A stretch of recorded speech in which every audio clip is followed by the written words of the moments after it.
Petugas Satuan Polisi Pamong Praja, Satpol PP Aceh Barat, membongkar paksa lapak pedagang sayur di Jalan Haji Daud Daria, Gampong Ujung Baroh dan Ujung Kalak, Kecamatan Johan Pahlawan, tepatnya di Komplek Pasar Bina Usaha Melaboh.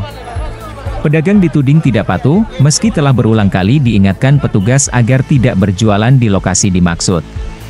Amatan AJNN, petugas bermodalkan palu dan sangkur, satu persatu membongkar lapak jualan sayur yang dibuat dengan bahan kayu beratap rumbia. Saat penertiban berlangsung, banyak pedagang terkejut hingga bergerak cepat membereskan dagangan mereka agar tidak rusak. Bahkan ada beberapa pedagang protes dan tidak terima digusur secara paksa. Kepala Satpol PP dan WH Aceh Barat, Azim mengatakan, pembebasan jalan di Komplek PBU Melaboh dilakukan untuk menciptakan kondisi nyaman bagi pengunjung pasar. Hari ini tidak himbauan lagi, karena sebelumnya sudah kami lakukan tahapan-tahapan demi tahapan, bukan sekali dua kali.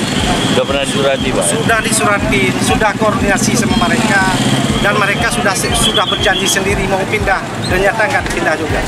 Jadi mulai hari ini kami mulai pembongkaran, ya tahapan.